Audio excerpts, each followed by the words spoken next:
Weapons is written and directed by Zach Cregger, who previously helmed Barbarian, and it tells a story of how 17 kids in one classroom on the same day at the same time all run out of their homes and run away, and no one's sure where they went, and no one knows what to do except point fingers at their teacher, Justine.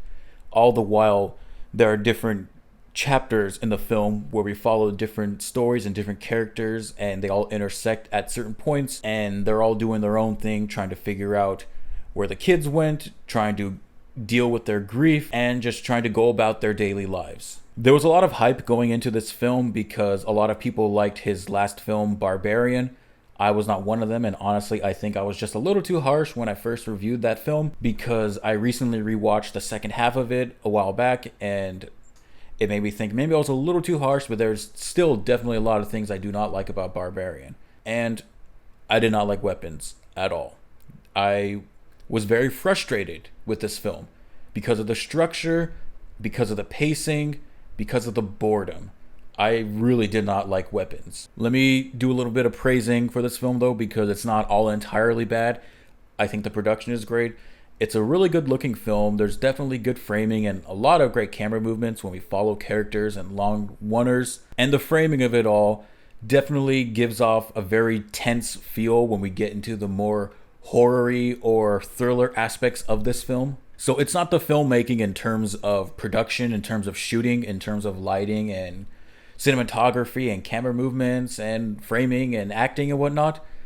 It's the script. That's my big issue with this film, and honestly, I think it fails the movie. Another point of praise is the cast. I think the cast all actually does a good job with what they're given. Julia Garner plays the main character, Justine, and we follow her as she grieves the loss of all of her students, all but one, because only one student remains. So we see our character go down a struggling path where she goes down alcoholism, and she tries to make a connection with the student remaining from her class, where she sees something sinister might be happening with said student. Then we have Josh Brolin, who plays Archer, one of the fathers of one of the missing kids from the class, and he does a good job of grieving as well. He misses his son, you see how it affects his daily life, and then you see him trying to investigate what happened to his son and if there are any connections with the other kids, such as how they left, what direction they left in. So that was an interesting take, and there's definitely interesting concepts in this film. I just did not like the execution at all. And real quick, kid actors are always a hit and miss sort of thing, mainly a miss. But the kid actor here, Carrie Christopher, who plays Alex, the lone kid from the missing classroom of kids, I thought he did a good job with what he was given. There's still definitely a lot of, oh, I'm a kid and I'm just saying things as I'm told. At least that's how I see it. I just thought he was fine. I've definitely seen better kid performances. But, he was good. He was definitely good for what he was given. And the most interesting performance of this film is a character called Gladys, played by Amy Madigan. She definitely is the most interesting character of the film, with her mannerisms, with her etiquette, and I just kind of dug the performance. I just didn't dig how the character was inserted into the film and what the character did in the film. It's the execution of it all. All the cast is actually really good. Everyone does a good job with what they're given. I just didn't like the story. So the structure of this film is that we follow different characters in different chapters. Each chapter is for a different character in the film. And I honestly didn't like it because it felt like a huge dick tease. Just because it was sort of boring throughout every single chapter until something interesting happened at the end. And then right as it got interesting, right as something felt like it was happening, we got dragged away to a different section, to a different chapter, and just did the whole thing over and over again. We follow Justine's character, we follow her struggles. We see that she sees something's up with Alex. She does some investigating on her own. Then she has a dream where she sees a scary face. And then we cut to another character, and it's the same exact thing over and over again. And my biggest issue with the structure of this is that there are two specific characters that we follow that I honestly wish was cut out or shortened or was a part of other characters' chapters, just because the only reason it seems like it's there is so they can be incorporated into the third act, because otherwise I don't know what else would have happened in the third act. Well, it seems like they're there so that we can get dick teased. So we can see something that happens, and then we cut away to another section, and then we're just dick teased for the rest of the time. And it happens again. And I get it with horror films. You gotta do little droplets of horror throughout the film. You don't want to, go balls out and then show everything and then have that be your peak and then everything else just kind of meanders throughout the film. I get it. But I just didn't dig the scares in this film. I didn't find this film particularly scary. I thought the jump scares that happened were very cheap and lazy because it's the same thing over and over again. Loud piece of music with someone doing a frightening face or something. And it's not like the imagery in this film is particularly scary, because there's definitely scary imagery in other films, like Bring Her Back. That had some frightening imagery. But nothing about the film here was all that scary to me. And like even the more horror-y stuff, like the gore stuff, I just wasn't in it. I was so clocked out at that point that when all the horror-y stuff happened, I'm just like, okay, sure, why not? There's definitely a better movie in here. I just think we needed to cut out 2 of these chapters because, and I get it, Zach Cregger's style, it seems like he likes to infuse comedy into horror. And I don't mind comedy being infused with horror because Together had a few comedic moments. For some reason, I just didn't dig it here because I think I found it a little too goofy or a little too silly because the rest of my audience was eating it up. I wasn't. I maybe did a nose laugh. I like exhaled through my nose for a laugh once in this film. I just didn't find the rest of it all too humorous. And I know Barbarian, I laugh at Barbarian because of the baffling decisions made in there, especially at the end. And I wasn't laughing like, ha ha, this is so silly. I'm laughing like, this is so stupid. And I just didn't find it stupid laughing. I found myself just sort of not caring. And so I couldn't be in the mindset that everyone else in my theater was because they were eating it up, laughing like, oh my God, this is so funny. I was like, no, I just thought it was all lame. And it's because we meander so much throughout the film. It seems all so pointless. And I'm sure there's a deeper meaning behind this all. I read somewhere that multiple people said that this is an allegory for school shootings. And I'm going to be honest, I can't see that angle at all. Maybe the grieving part, but I don't think we focus enough on that for it to feel significant enough to be an allegory for school shootings. I really don't. Another thing that bugged me about the structure of this film were dream sequences. And we're kind of told early on that we're in a dream sequence and our characters know they're in a dream sequence. But that just makes the rest of the dream sequence kind of pointless because, yeah, I know people hate dream sequences because it's not real and what was the point of it all. And so we get that out of the way at the beginning of these dream sequences, but they go on for so long. And at the end of it, I'm left with more questions that really don't get answered. Like, why is this specific thing, this specific character shown in the dream sequence? Because these characters have no prior connection. They've never seen this other character before. And even when we do the intersecting sections of these chapters where we see a different part of someone else's chapter happening in this other chapter, there could have been something like they bump into this character and they go, oh, they're kind of surprised by this character's freaky face. I don't know why that didn't happen because it would have made more sense for it to show up in this dream sequence. And it just seems like such a, we need something scary to throw in here so people get more chilled, so that when we see this certain thing later on in the movie behind a glass wall, then people go, oh, what the fuck? So yeah, it just seemed like that's what it was there for. So now I gotta talk about spoilers. Go to this time in the video if you want to skip the spoilers and get straight to the grading of this film. All right, this is your warning. 3, 2, 1, let's go. Okay, the biggest spoilers of all right now is what happened with the kids.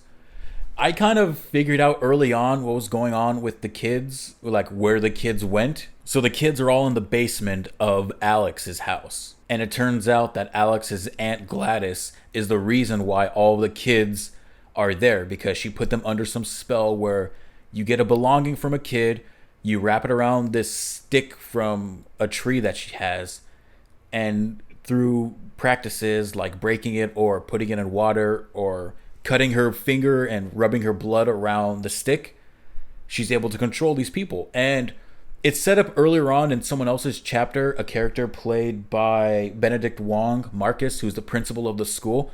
It's set up in there where Justine, she wants to make a house call to Alex's house because she sees bodies through a window just kind of sitting still, and she's not sure what's up with it, and she knows something's up with Alex. So she says, we got to do a house call.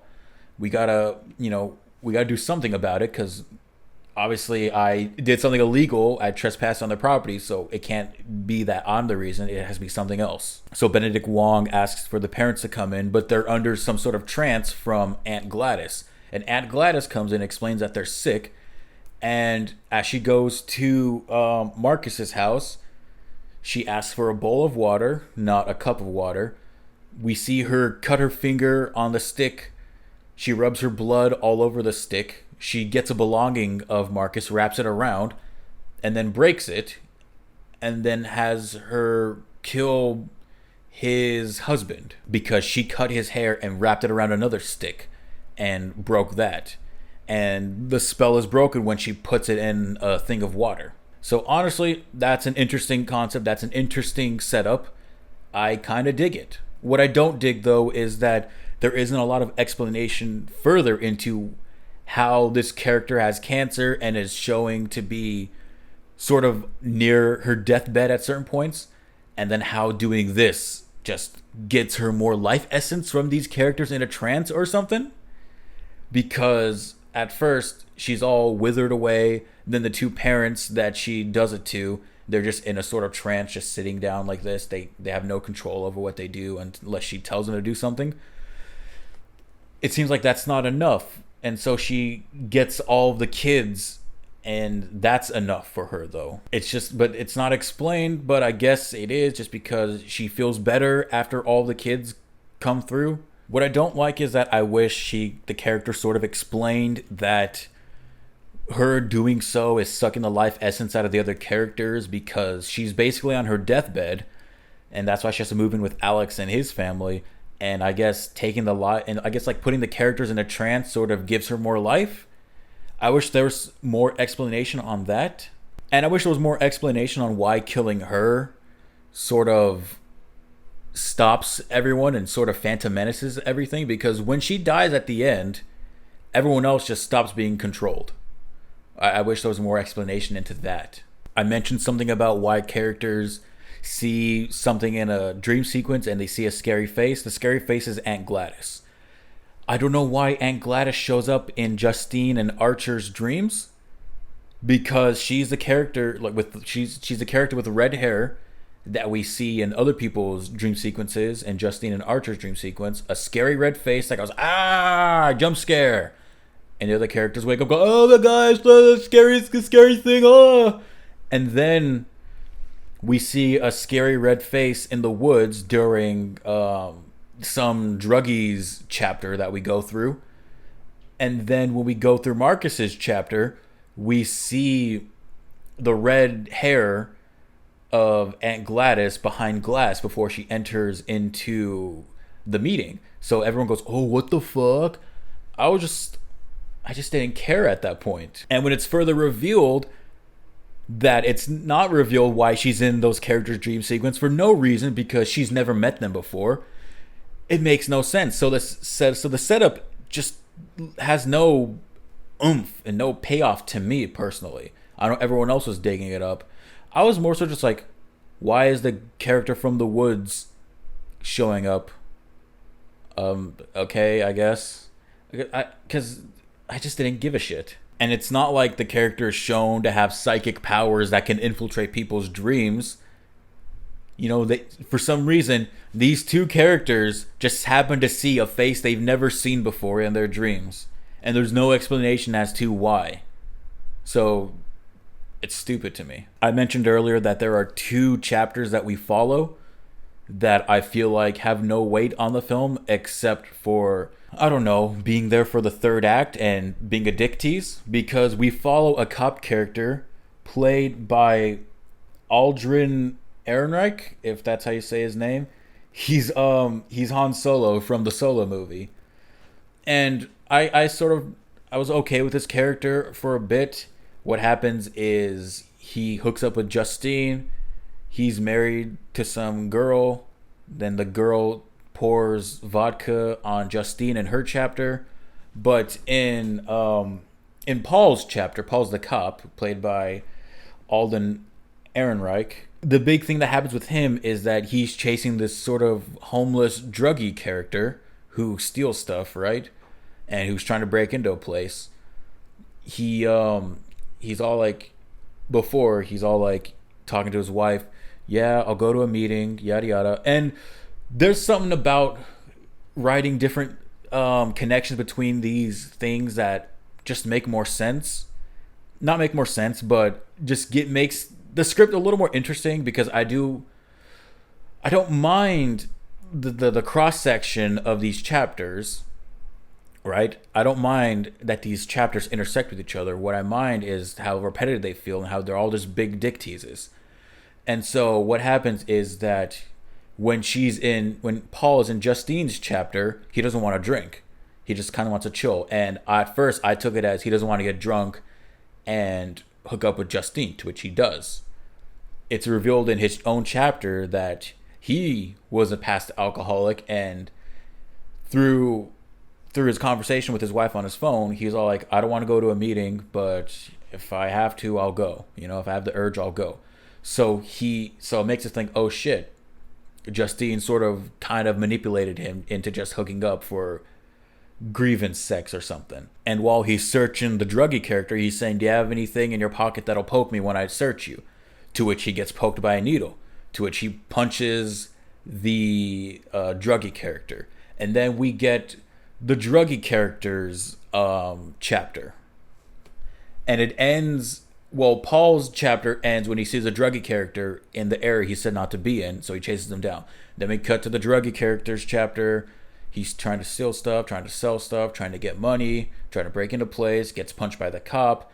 Then he breaks into Alex's house. Then he goes into the basement and sees all the kids down there. Then he escapes. And so he tries to give information so he can get a $50,000 reward.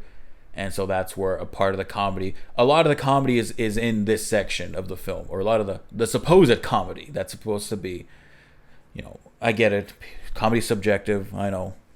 But a lot of the comedy in this film is in this section, because he's a funny drug addict, everything is, he's just trying to be selfish, just like Justin Long's character in Barbarian, because he was just an asshole in the film, so you're supposed to laugh at him just being an asshole. Like when he sees all the weird spaces and the weird rooms in the basement of his house and in the underground section of his house, he's just trying to see if he can section it off for more Airbnb space. So that's where the comedy in that film's supposed to be in. I kind of didn't laugh at it. I was just laughing at how stupid it was that we were focusing on it so much. But I get it's the point of the film. He's the actual barbarian because he's the actual monster. I get it. Sorry, got off on a little tangent about Barbarian. Back to this movie.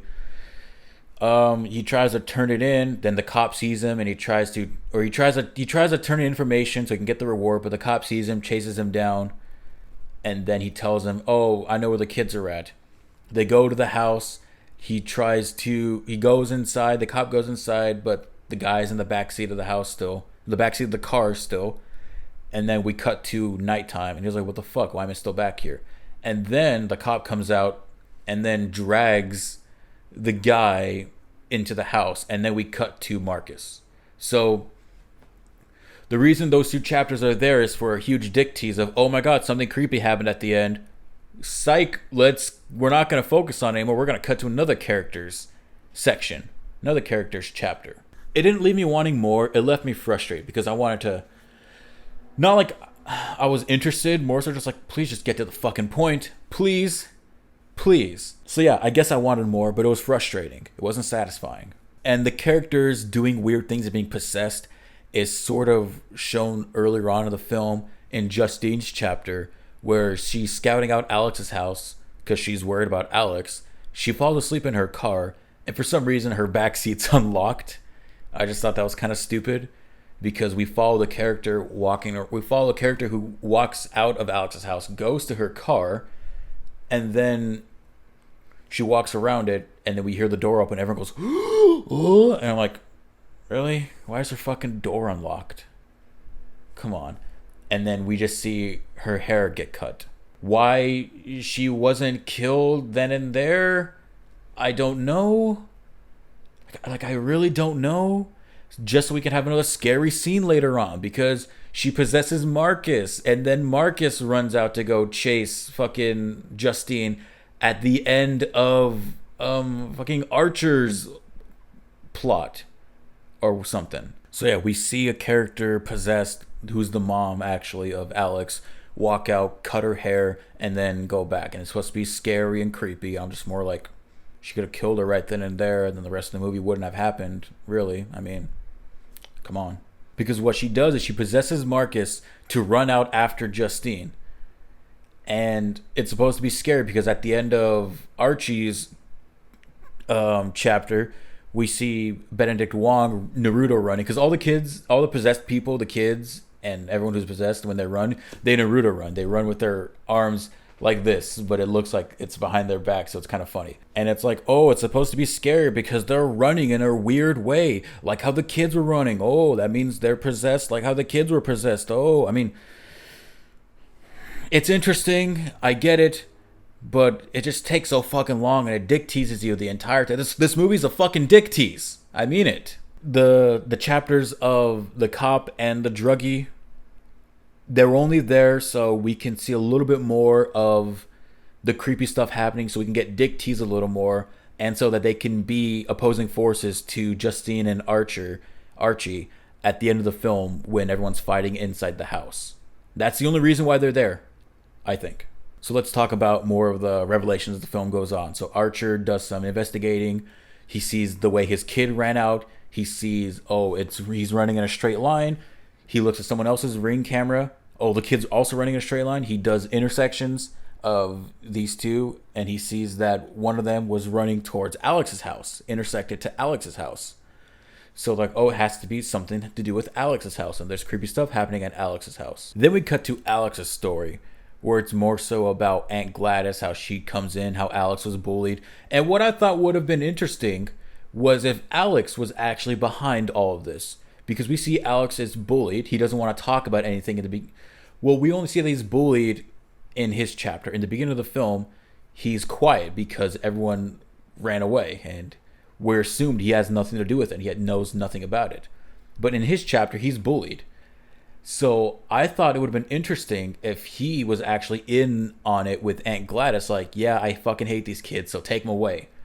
I thought that would have been way more interesting and actually kind of cool. But no, he's just told by Aunt Gladys, steal something from every kid and bring it to me so I can get more life essence or something, basically. Yeah, so I guess my earlier complaint about the life essence stuff is sort of moot now, because she does say, I thought your parents would have been enough. How about you get the kids? So yeah, I guess my earlier point was kind of moot. And so we see what Alex has to go through, where he's afraid because he doesn't want his parents to die because Aunt Gladys has a control over them. And he especially doesn't want them to hurt him as well, because she could do that. And so we see his struggles as he has to go to school every day and act like he knows nothing. He has to act like everything's okay. He has to buy soup all the time and feed it to his family. And then he has to feed it to all the kids that come to his house. So yeah, it's kind of fucked up what the kid goes through. I admit that. I just kind of hate how it took so fucking long to get to that, you know? Because at that point, I was clocked out and I didn't give a shit. One of the bigger things that kind of frustrated me in this film was the third act, where Justine and Archer go into Alex's house, and then they're confronted by Paul and the druggie. What the hell's the druggie's name? I gotta stop calling him druggie. James? I'm just gonna call him druggie because it's more funny that way. So we see that those two characters are possessed, and Archie actually sees a connection that's set up earlier, where Aunt Gladys is all like, don't cross the salt line where your parents are standing behind, they're standing in front of my door. And so that's set up like, oh, something sinister is going to happen if he crosses the salt line. So while Justine and Archer go into the house, Archer sees a salt line. He tries to stop Justine from crossing it. she crosses it, then those two characters start going fucking ballistic and start attacking them. What I found funny was that James is a cop. He didn't at all, or his possessed body didn't think at all to use the gun to kill the intruders, because that would have stopped the movie a lot earlier.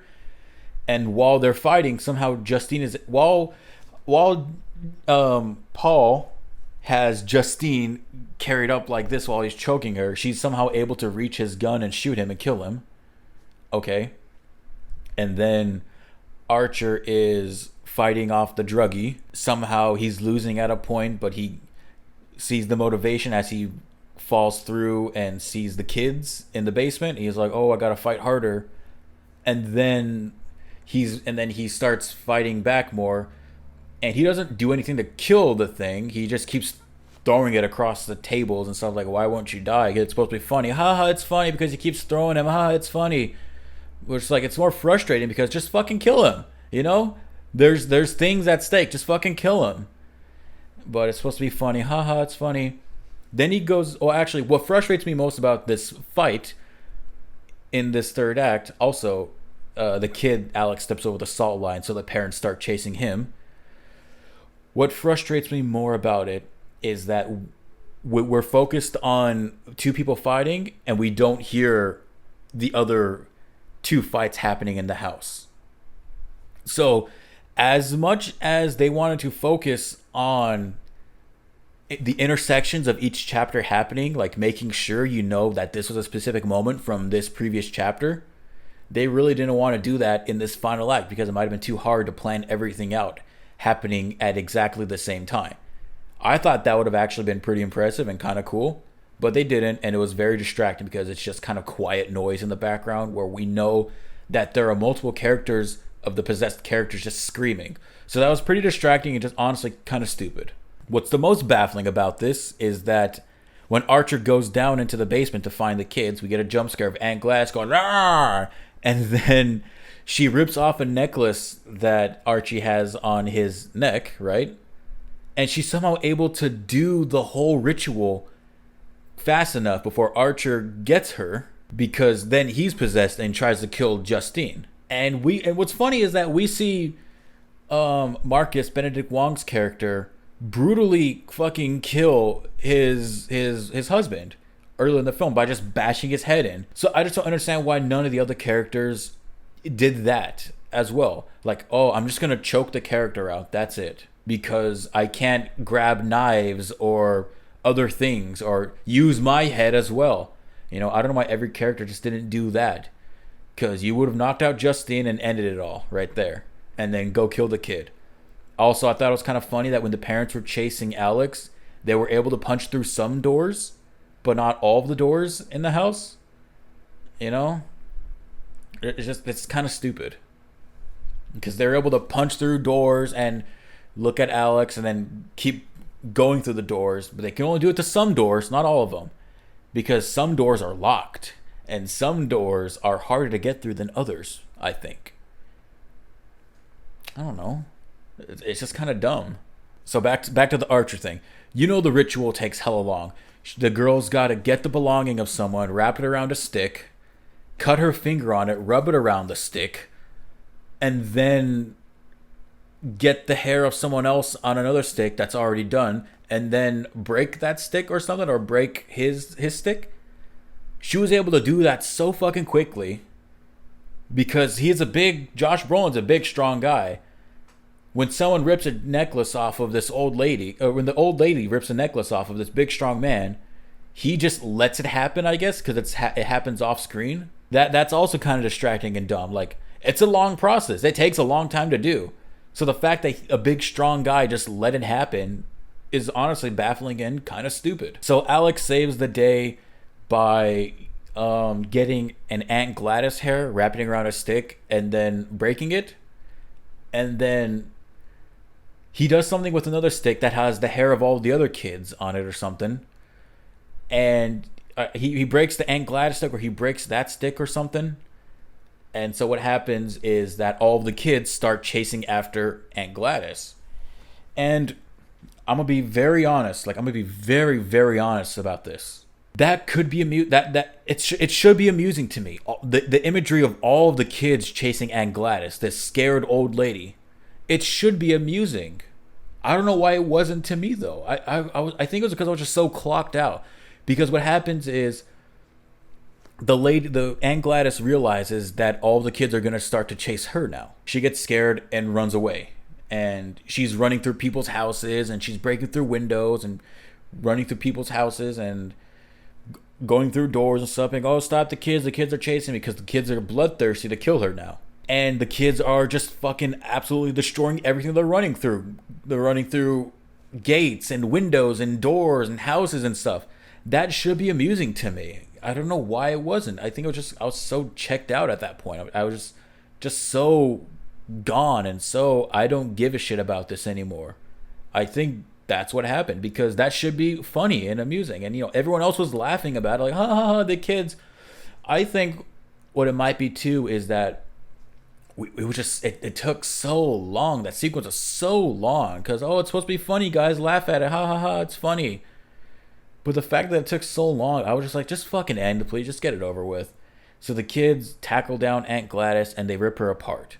Like, they fucking tear her apart limb from limb. They like rip open her jaw and stuff, and that should be amusing to me. Because I honestly like seeing fun gore stuff. Like the monster at the end of Smile. Or, just bodies exploding in Eddington. Or, the fucked up shit that happens in Midsummer. It's cool to see. I like seeing just over-the-top gore shit. But it didn't hit me in this film. And it definitely didn't hit me in Barbarian. I just don't think I like Zach Cregger movies, at least his horror stuff. I'll check out his 2 previous films eventually, because I heard they're pretty good. But I don't know, these horror films of his just don't sit with me. So yeah, I really didn't like this movie at all. I was bored for a majority of the film, just as something interesting was about to happen. We kind of got dick teased and then jumped back in time to follow another chapter of another character. And it was just over and over again of just constant dick teasing. And I'm saying dick teasing a lot because that's what happened. I think the production is great. There's some score moments that I thought were pretty cool. It's a good looking film, definitely. There's great framing, a lot of cool camera movements. The cast all does a good job. I just got lost in the structure, the editing, and the story of it all. I'm giving Weapons a D+. I really, really did not like this film at all. And I know people are going to eat this up. And you know what? I'm glad it's an original concept that got made. I just don't like it. And I really don't know if I'm ever going to watch this again. Maybe in a few years, like how I did with Barbarian. But I honestly don't think I'll like it. I honestly don't think I'll warm up to it like how I kind of warmed up with Barbarian. Because even looking at my Letterboxd, I'm seeing that all the people I follow are eating this up. 4 stars, 4.5 stars.